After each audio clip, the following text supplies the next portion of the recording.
President Trump talking on the South Lawn a short time ago. He was asked if he is going to ban TikTok here in the United States. Let's listen in to his response. Our lives are being sucked away by glowing pixels, with average screen times in 2023 being 7 hours each day, and 4 of those hours are from your phone alone. TikTok is the biggest thief of your time though, since as of 2023, there's 150 million TikTok users in the US, but there's only 330 million people in the country, and they're averaging a screen time of 93 minutes. That's average. Those aged 24 below spend 2 hours or more on TikTok every single day, like half of the phone screen time to that application alone. But TikTok doesn't care that they're sucking your life away through RGB pixels though. No, all they care about is the boatloads of cash they're making. But it wasn't always like this. TikTok had humble beginnings with the $5 million investment back in 2012. And at this time, it wasn't even TikTok, it was their parent company ByteDance. But today, TikTok is valued at $75 billion and growing. In the first month of 2023 alone, TikTok hit a revenue of about $24.5 billion. So how did TikTok get to this level of extreme value? From spy balloons to lockdowns to court hearings, we will see it all today. This is TikTok, how to monetize attention.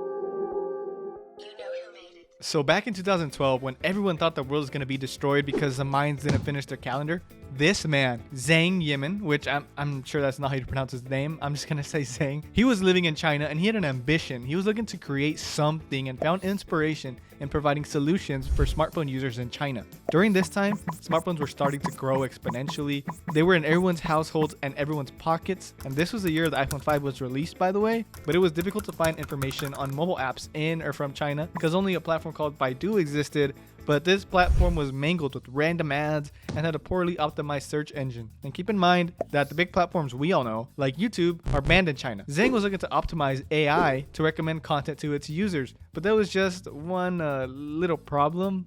He was broke. So just like any other broke guy that has an idea and ambition, he went to dozens of different venture capitalists seeking an investment. And unfortunately, he was turned down by all of them, except for one. Wayne Keong with SIG and Investment Group invested $5 million for about 15%-ish of his new company, ByteDance. And with this, we just hit our first milestone. This investment gave his company, ByteDance, a valuation of about $33 million. And that is enormous for any startup, let alone a new online business in 2012. And this is where we begin to see what would eventually become TikTok. ByteDance was on the grind though, because right away they released their first app, Toutiao, which I think that's how you pronounce it. It was a mobile application designed to do exactly as Zhang planned. It brought news and content to its users, and this was their bread and butter. It was their core product for years to come. And in these years, ByteDance launched many different applications, from e-commerce all the way to news apps to even TikTok predecessors. There's a few examples on screen. I think total it was like 40 different apps, but let's focus on that one right there. Yeah, Zigua Video. I'm literally butchering all these names, my bad. Zigua was the first move towards what TikTok would eventually become. In this app, users could create and share short video clips with various features and effects. And not to be cynical, but it is oddly suspicious that this application was being pushed by ByteDance, considering they were previously into the news and e-commerce app niche. If I had to guess, I would say that they were getting inspiration from some other trending platform during that time that allowed users to produce and share short clips with various features and effects. But it would have had to have been a proven business model by that time in 2015, so I don't know, let's assume it would have had to have been founded in 2012. Oh wait, Vine, otherwise known as the birthplace manger of Logan Paul, existed and was founded in 2012. Am I saying that ByteDance stole Vine's idea? Well, I mean, yes, that's exactly what I'm saying. They stole the idea. It just seems like a strange pivot to me at that point in time. It just adds up to have been a perfect time for ByteDance to take advantage of a working business model from the West. All this being said, Zigua Video was a success, but not as great as it could have been, so ByteDance gave a second try to the short form content game, and Douyin was launched in 2016.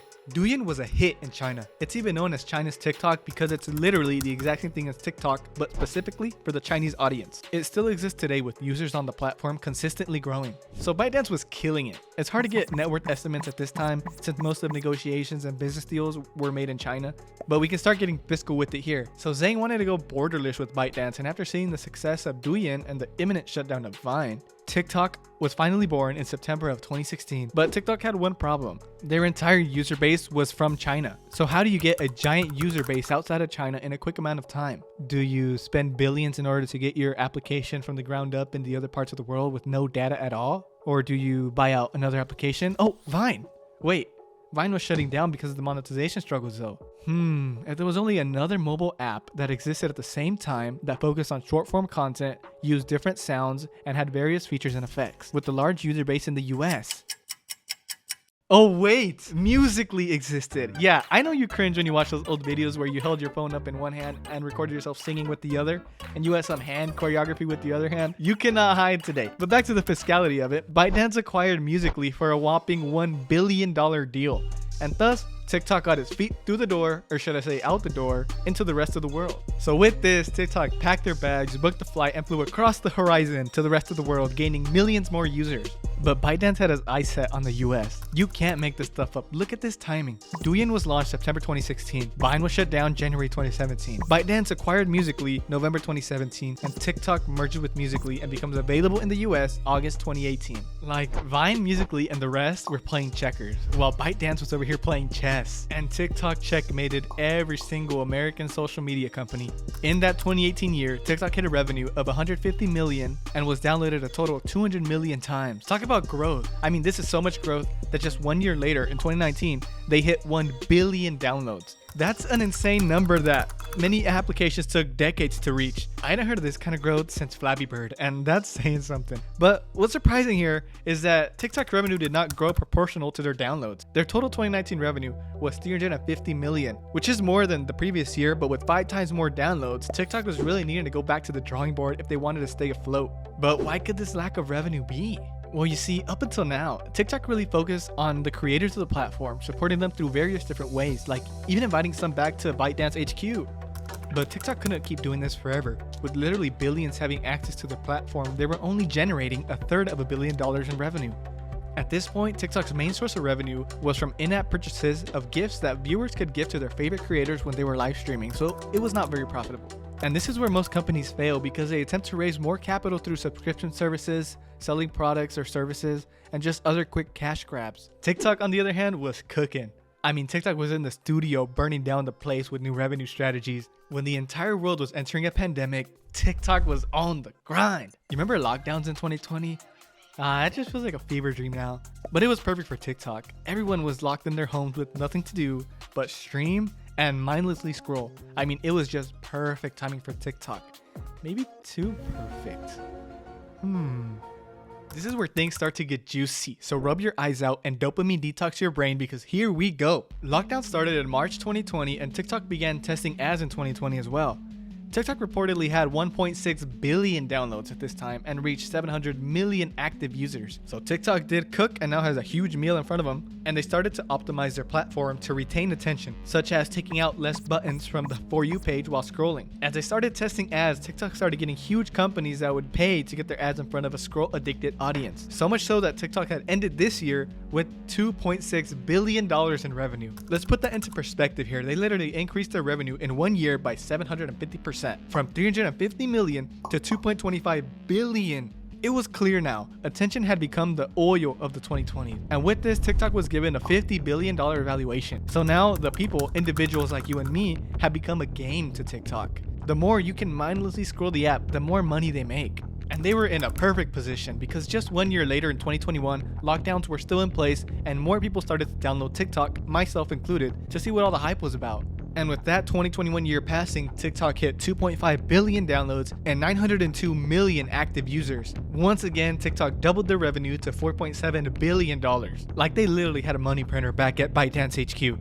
And nothing was going to stop them because TikTok kept optimizing their platform during this time to keep the attention of the users, and they didn't care that people's minds were being brainwashed into scrolls of doom. No, because as 2022 came around, TikTok introduced personalized ads. So now TikTok was building a profile of you and would display ads to you that caused dopamine hits in your brain to cause more impulse buys and clicks. Ever since then, everything about you is being logged by the TikTok algorithm. What you watch, how much of it you watch, what you search, who you follow, what you favorited, what you liked, what you commented on, and what your comment was. TikTok literally knows you better than you know yourself. And I say that unironically. Every bit of data that is gathered from you is used to make what would be a virtual version of you.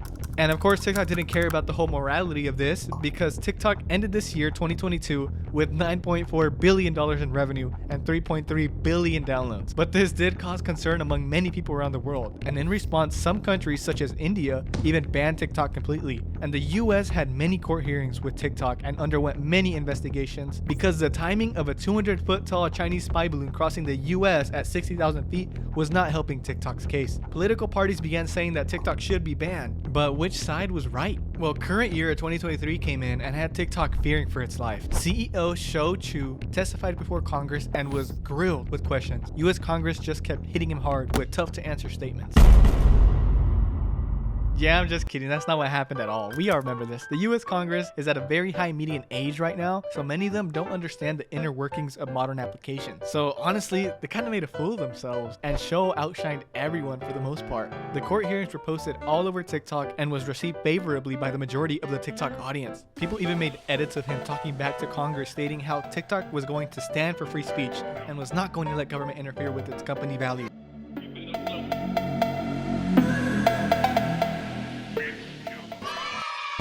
So is TikTok the good guy now? Like, just a year before, everyone was skeptical about TikTok. I am sure that if an overall better educated group on the subject of congresspeople came in with more in-depth questions, that TikTok would continue to have the same reputation it did before 2023. But TikTok as a business is flying high, and as hard it is to believe, it is still growing like crazy. As of the time of this video, TikTok now has 1.7 billion users, and it's expected to pass 2 billion by the end of 2024. Basically, half of the internet world has TikTok. They straight up took over the world right under everyone's noses. ByteDance, the company that runs TikTok, as we mentioned before, is continuing to work on new apps all the time. And with all the data they have from the success of TikTok, for sure, any new app they put out will be a success and take more of your attention for their monetary gain. So do you think TikTok is just an honest company doing their best to keep the health of their community and creators up as they claim to? Or is TikTok covering up the fact that they don't care about you or anyone else more than they care about their money? Comment down below your thoughts and hit that like and subscribe button for the YouTube algorithm. And that's a video for another day. But for now, you should check out this other video where I tell you how Drake has been lying to you about starting from the bottom. Thanks for watching, and as always, Jesus loves you.